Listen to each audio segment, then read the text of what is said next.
December 6 నుంచి జనవరి 8 వరకు 33 రోజులు జిల్లాలో నిర్దిష్ట షెడ్యూల్ మేరకు రెవెన్యూ సదస్సులు నిర్వహించనున్న నేపథ్యంలో అందరూ ప్రజాప్రతినిధులు, ఎన్జీఓలు, రైతు సంఘాల ప్రతినిధులు, తదితర ప్రతినిధులు సదరు రెవెన్యూ సదస్సుల నిర్వహణకు హాజరై విజయవంతంగా, ఫలవంతంగా నిర్వహించడానికి సహకరించాలని, భూ ఆక్రమణకు పాల్పడే వాటిపై చట్టపరంగా కఠిన చర్యలు తీసుకుంటామని తిరుపతి జిల్లా కలెక్టర్ డాక్టర్ ఎస్ వెంకటేశ్వర్ పేర్కొన్నారు.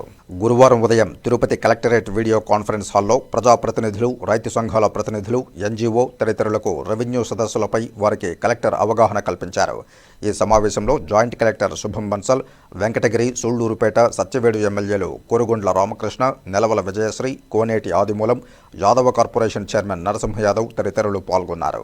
ఈ సందర్భంగా తిరుపతి జిల్లా కలెక్టర్ డాక్టర్ ఎస్ వెంకటేశ్వర్ మాట్లాడుతూ జిల్లాలోని అన్ని రెవెన్యూ గ్రామాల్లో డిసెంబర్ 6వ తేదీ నుండి వచ్చే నెల జనవరి 8వ తేదీ వరకు రెవెన్యూ సదస్సులను నిర్వహిస్తున్న నేపథ్యంలో జిల్లాలోని అన్ని గ్రామాల్లోని రెవెన్యూ సంబంధిత భూములకు కుల ధృవీకరణ, ఆదాయ ధృవీకరణ, సర్వేకు సంబంధించిన సమస్యలను పరిష్కరించే దిశలో ఒక నిర్దేశిత ప్రణాళికతో రెవెన్యూ సదస్సులను నిర్వహించడానికి షెడ్యూల్ తయారు చేశామని పేర్కొన్నారు.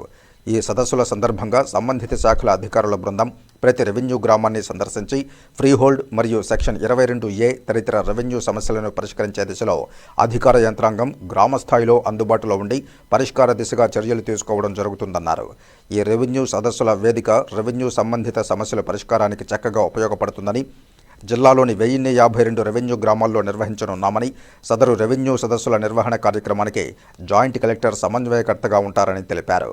రెవెన్యూ సదస్సు నిర్వహించే రోజున వచ్చే అర్జీలకు ఎలాంటి రుసుము చెల్లించాల్సిన అవసరం లేదని, ఉదాహరణకు సర్వే, అడంగల్, 1B రికార్డు, కుల ధృవీకరణ పత్రం, ఆదాయ ధృవీకరణ పత్రం, మ్యూటేషన్, పేరు సవరణ తదితర పత్రాలకు ఎలాంటి రుసుము చెల్లించాల్సిన అవసరం లేదని, ఆ రోజు మినహా మిగిలిన రోజుల్లో వచ్చే అర్జీలకు నిర్దేశిత రుసుములు చెల్లించాల్సి ఉంటుందని తెలిపారు.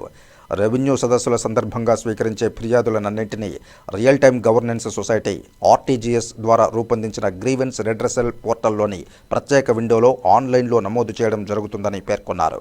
షెడ్యూల్ ప్రకారం రెవెన్యూ సదస్సులు ప్రతిరోజు ఉదయం 9 గంటలకు రెవెన్యూ గ్రామంలో నిర్దేశించిన ప్రదేశంలో నిర్వహించడం జరుగుతుందన్నారు.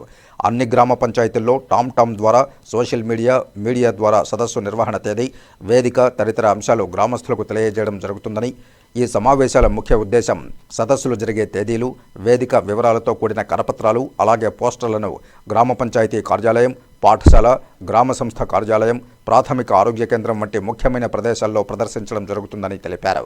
తహసీల్దార్, రెవెన్యూ ఇన్స్పెక్టర్, సంబంధిత గ్రామాల VRO, మండల సర్వేయర్, రిజిస్ట్రేషన్ శాఖ ప్రతినిధి, అవసరమైన చోట్ల అటవీ, దేవాదాయ శాఖ, వక్ఫ్ బోర్డు సిబ్బందితో కూడిన ఈ అధికార బృందాలు ఈ కార్యక్రమంలో పాల్గొంటాయని తెలిపారు.